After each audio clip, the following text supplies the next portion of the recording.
अस्सलाम वालेकुम तारिक बलोच सराई साहब। वालेकुम सलाम मोहसिन भाई, बहुत बहुत शुक्रिया। आप अल्लाह आपको सलामत रखे। जज़ाकल्लाह। और आपने आपकी शिरकत हमारे लिए बड़ी एक बाइस फ़ख्र भी है, क्योंकि आप को मैंने देखा कि आप पर जो है ना वो जुमलों की आमद होती है, आप पर जो खूबसूरत एहसासात को बयान करने का आपका वस्फ़ है वो बड़ा जुदागाना है। और मैं बहुत दफ़ा देखता हूँ कि सोशल मीडिया पर आपके कहे हुए जुमले, आपकी बातें बहुत वायरल होती हैं। बस मेरे रब का करम है जी, उस मालिक का एहसान है भाई। ये जो रिज़्क होता है ना ख्वाबो ख्याल का, ये अल्लाह रब्बुल इज़्ज़त ही अता करता है और अपनी तरफ से कुछ नहीं होता, वही जो अता कर देता है हम आगे बयान कर देते हैं और अल्लाह हमारी इज्जत बढ़ा देता है। तो वो अल्लाह रब्बुल इज़्ज़त है और सबकी इज्जत बढ़ाता है, सबकी इज्जत करता बेशक, इसमें कोई शक नहीं। है जी। ये फरमाइए कि जैसे हम ख़ास दिन मनाते हैं, कौमों की ज़िंदगी में ये जो ख़ास दिन आते हैं, ये नेशनल डेज़ की सूरत में भी होते हैं, या किसी ख़ास यगानगत के हवाले से जब कोई कौमी दिन मनाया जाता है, तो आप इन दिनों को किस नज़र से देखते हैं? और एक मिनहैसुल कौम, आप किस तरह से देखते हैं कि हम लोगों को अपने अंदर जो एक एहसास का दर्जा है यगानगत का, आ, बाहम एक कौम होने का, वो किस तरह हम उसे फ़रोग दे सकते हैं? असल में जो आज़ाद कौमें जो हैं वो अपना आज़ादी का दिन बनाती हैं और यही उनके आज़ाद होने की अलामत है। जी। तो जो मैंने एक जगह पे लिखा था कि अगर आप हमेशा जिंदा रहना चाहते हैं तो अपने मौसम के जिक्र को अपने आने वाली नस्लों में मुंतकिल करो। वाह। और इस कायनात का सबसे बड़ा मौसम अल्लाह रब्बुल इज़्ज़त है। सुभान अल्लाह। तो कि अब ये जो अल्लाह ने हमें वतन अता किया और जिसका सेहरा जो है वो हजरत कायदे आज़म रहमतुल्लाह अलैह के सर पे है, ये उनका एहसान है कि उन्होंने हमें एक अलहदा से मुल्क लेके दिया। तो ये मुल्क बहुत बड़ी नेमत होता है। देखें आज फ़लस्तीन को देखें तो वो बगैर घर के रहने का तसव्वुर और बगैर मुल्क के रहने का तसव्वुर इतना अलमनाक और जानलेवा है। हम्म। तो बेशक। आज हम तो हजरत कायदे आज़म का जिक्र करते हैं, उनके एहसानात का जिक्र करते हैं और अल्लाह का शुक्र अदा करते हैं कि अल्लाह ने और मैंने लिखा था कि जिना सिर्फ जिंदा कौमों में पैदा होते हैं। तो वाह। अल्हम्दुलिल्लाह एक जिंदा कौम थे, एक जिंदा कौम है जिसमें अल्लाह ने जिना जैसी बाइज्जत और बड़ी हस्ती हमें अता की। ये जो बड़े लोग होते हैं ये नेमत होते हैं और अल्लाह जब किसी कौम को नेमतें देता है तो फिर बड़े लोग अता कर देता है। तारिक बलोच सराई साहब, तो हम कई दफ़ा आपस में गिले शिकवे करते पाए जाते हैं, हम एक दूसरे को ये भी कहते सुनाई देते हैं कि ये जो हमारा वतन है पाकिस्तान, या यहाँ के लोग, या यहाँ की सोसाइटी, यहाँ का सिस्टम बिल्कुल अच्छा नहीं है। इवन ये भी कि पाकिस्तान से जिंदा भाग। अब ये जो इस तरह की बातें हैं, वेरी अनफॉर्चुनेट। इनके बारे में आप क्या सोचते हैं, और उन लोगों को आप क्या कहना चाहेंगे? असल में देखिए ये हकीकत तो है, ज़ाहिर है हम अभी बहुत पीछे हैं कौमों की जिंदगी में, लेकिन ये है कि कौमें जो है ना जी वो ये सदियों का प्रोसेस होता है, ये दिनों में नहीं होता। तो हमने माइनस से स्टार्ट किया है और इंशाल्लाह अब जो जिस स्टेज पे हम आ गए हैं पिछले दिनों, जो हमें अल्लाह ने कामयाबी अता की है और दुनिया हैरान है कि एक छोटे से मुल्क में इतने बड़े मुल्क को किस तरह सबक सिखाया और बहुत सारी चीजें हैं जो हमें अल्लाह ने अता की। और हम असल में ना ये थोड़ा सा जो किसी कौम को बर्बाद करना हो तो उसमें नाशुक्री का बीज डाल दो। तो अब ये कोताहियां हमारी हैं, इसमें मुल्क का तो कोई कसूर नहीं है। अगर हम सही डिलीवर नहीं कर रहे हैं या हम अपनी हमारी तरबियत सही नहीं हो सकी, क्योंकि देखिए जो हर चीज का एक कोच होता है। हम जितने गेमें खेलते हैं, हम हॉकी खेलते हैं तो कोच रखते हैं, हम क्रिकेट खेलते हैं तो कोच, टेनिस खेलते हैं, बदकिस्मती से लाइफ का कोच ही कोई नहीं है।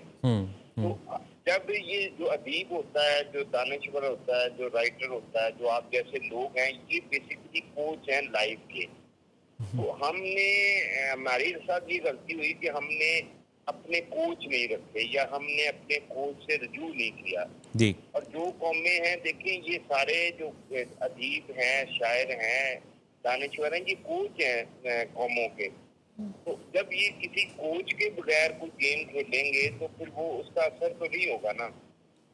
تو یہ بدقسمتی سے جو ہے نا، یہ قوم جو ہے نا، اس کا کوچ کوئی نہیں ہے. تو اس کو اب کتابوں کی طرف پلٹنا ہوگا، اپنے ادیبوں کی عزت کرنی ہوگی. میں یہ کہتا ہوتا ہوں کسی قوم کا اگر آپ نے اندازہ کرنا ہے وہ کسی لیول پہ ہے تو آپ دیکھیں کہ وہ ادیب کی اور عورت کی عزت کتنی کرتی ہے. تو بہت جب تک آپ عورت کی عزت نہیں کریں گے، ادیب کی عزت نہیں کریں گے، تو پھر آپ دیکھیے تربیت جو ہے وہ ادیب کرتا ہے آپ کی. تو جب آپ ادیب کو عزت نہیں دیں گے تو وہ پھر آپ کی عزت نہیں کرے گا. میں کہتا ہوں کہ جو قوم اپنے منٹوں کی عزت نہیں کرتی، ان کے اندر توبہ ٹیک سنگھ جتنا بڑا قبرستان آباد ہو جاتا ہے. اور پھر جو ہے ایک ایسا شفاف اور بے حفظ معاشرہ جنم دیتا ہے جہاں ہر ماریہ اپنے خونی رشتوں کو دیکھ کر اپنے گلے پر ہاتھ رکھ دیتی ہے. بہت جی اور پھر قیامت کو بھی جھنجھلی آنے لگتی ہے. تو بدقسمتی سے ہم نے ادیب کو عزت نہیں دی، ہم نے دانشور کو عزت نہیں دی. اور ابھی بھی ہم دیکھتے ہیں، ابھی بھی اگر ہم دیکھیں تو جو چیزیں وائرل ہوتی ہیں اس میں کوئی خوبصورت جملہ، کوئی غور و فکر کی بات، کوئی فلسفہ حیات یا کوئی شعور کی جو بات ہے، وہ اس کا درجہ وہ نہیں ہے پاپولیرٹی میں.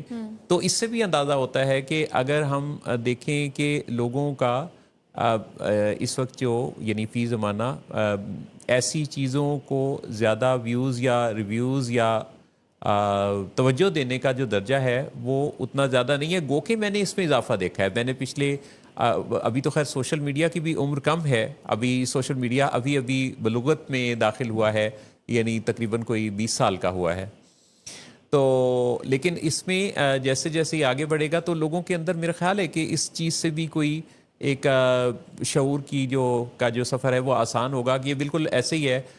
مجھے بھی ایسا لگتا ہے کہ جیسے سوشل میڈیا اس کیلنڈری ایج سے گزر رہا ہے جہاں ایک باقا چھیل چھبیلا نوجوان ہوتا ہے تو وہ بعض اوقات اس کے جذبات جو ہیں وہ اس کے شعور پر غالب ہوتے ہیں.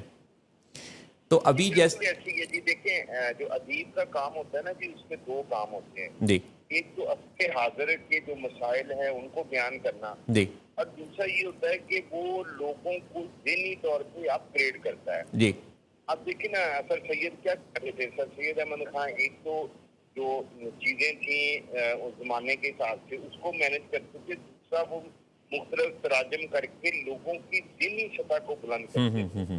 تو اب جو ہے نا ادیب تھوڑا سا یہ پیسے کے اور یہ اسٹیٹس کے پیچھے بھاگنے لگا ہے. جی کیونکہ دنیا میں جو دانشور طبقہ ہے نا وہ کبھی چینج نہیں ہوا.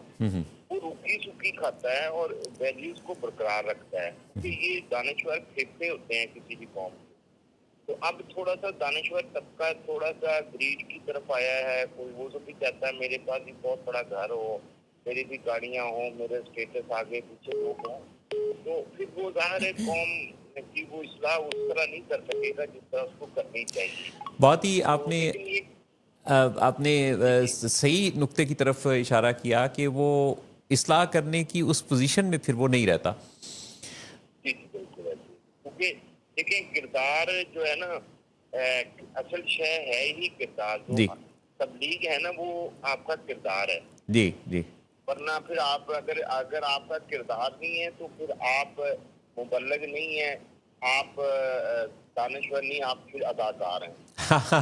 بہت ہی خوبصورت آپ نے بات کہی کہ کردار دراصل آپ کے مبلغ ہونے کا سب سے بڑا جو پرچار کرتا ہے وہ آپ کا کردار ہے، ورنہ آپ اداکار ہیں. تو طارق میں بلوچ وہی کہتا ہوتا ہوں کہ اس میں بولنے کا عنصر اتنا ہی ہوتا ہے. جی جو آپ بائی ماؤتھ یا آپ تبلیغ کرتے ہیں، اگر آپ صرف باتیں کرتے ہیں تو وہ میں یہ کہتا ہوتا ہوں کہ جیسے جسم ہے نا، جسم میں सारा वजन जो है ना, और उस वजन के बराबर जो जुबान का वजन है ना, आप बात उतनी करें जितना जुबान का वजन है, और बाकी अमल इतना करें जितना पूरे जिस्म का वजन। अरे वाह वाह वाह वाह, बहुत खूबसूरत, बहुत ही खूबसूरत आपने बात कही कि आपके तो एक एक जुमले में बड़ी हिकमत और दानाई है, कितना गहरी सोच है। तो मेरा दिल चाहता है कि किसी वक्त हम यहाँ स्टूडियो में भी आपको इनवाइट करें और आपकी ये खूबसूरत बातें ढेर सारे वक्त के लिए सुने। तो आपके कीमती वक्त का कॉल पर देने का बहुत शुक्रिया तारिक बलोच सराई साहब। नहीं, बल्कि बल्कि आपका शुक्रिया। मैं अभी परसों एक प्रोग्राम था ये इंस्टाग्राम में पाकिस्तान में, जी तो मैं वहाँ पे मौजूद था, तो मैंने वहाँ ये बात की कि ये जो बात की रही है पाकिस्तान की बात, पाकिस्तान तो क़यामत तक रहने के लिए बना है। जी, और मैंने इसके बारे में लिखा था कि पाकिस्तान का आखिरी बाब कोई नहीं लिख सकता है, क्योंकि तारीख का आखिरी बाब कोई नहीं लिख पाएगा। वाह वाह। मुझे तारिक बलोच सराई साहब आज भी वो दिन याद है जब हमारे दोस्त कासिम अली शाह मेरे पास आए और कहने लगे कि मैं आपके लिए एक तोहफ़ा लाया हूँ, और फिर उन्होंने मुझे आपसे इंट्रोड्यूस करवाया, और वो एक खूबसूरत मुलाकात, यादगार मुलाकात थी। तो आप खुश रहिए और आपको अल्लाह ताला बहुत मज़ीद तरक्की दे, इस्तेहकाम दे।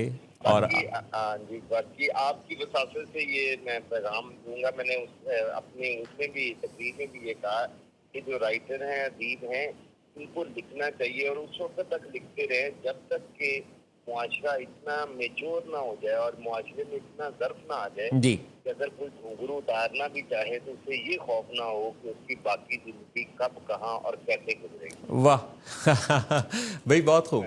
बहुत बहुत शुक्रिया, बड़ी मज़ेदार बात। घुंघरू की झनकार पर हम बात ख़त्म कर रहे हैं, तो इंशाल्लाह इसी ताल पर अगली जो बात है, अगला जो हाल है, उसको हम दोबारा आपस में राब्ते की सूरत में अहवाल बनाएंगे।